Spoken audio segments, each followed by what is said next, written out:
माँ सती जी, उमा, कात्यायनी, कुष्मांडा, स्कंदा, ये जितनी भी देवियां हैं, हम क्यों इनकी आराधना करते हैं?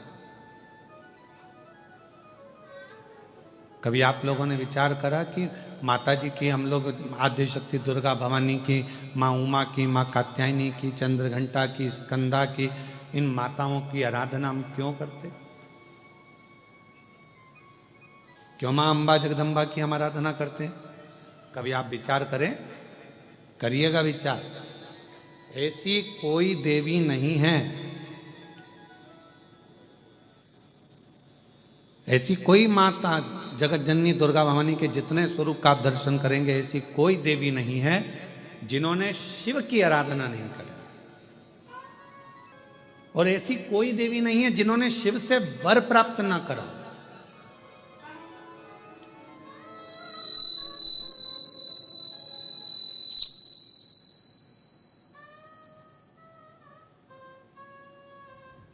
और सबसे बड़ा वर एक ही लिया माता रानी ने, जगत जननी दुर्गा भवानी ने, जगदम्बा ने, भगवान देवादिदेव महादेव से जो वर मांगा, जो वर की कामना करी, तो उन्होंने एक वर सबसे प्रबल मांगा।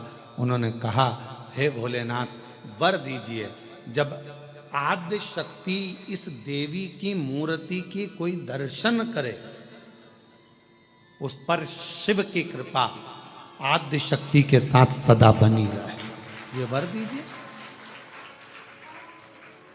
मतलब फिर वही विद्येश्वर संहिता का संवाद आ गया। शिव महापुराण की विद्येश्वर संहिता कहती है, श्री शिवाय नमस्तुभ्यम बोलने वाले के मुख का मात्र कोई दर्शन कर लेता है तो उसको अश्वमेध यज्ञ का फल प्राप्त हो जाता है। समझना जरा कथा को बहुत सावधानी से।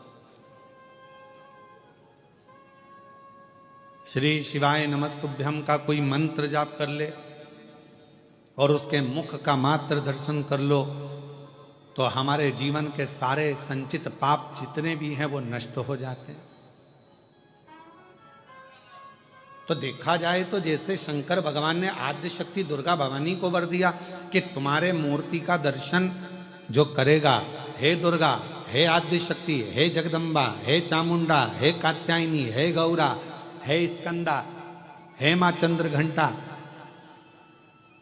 हे चिंतपूर्णी, हे मनसा, हे कांगड़ा, हे ज्वाला, हे वैष्णव, हे मैयर, जो तुम्हारे इस स्वरूप का दर्शन करेगा, जो मांगेगा वो फल उसको प्राप्त होगा।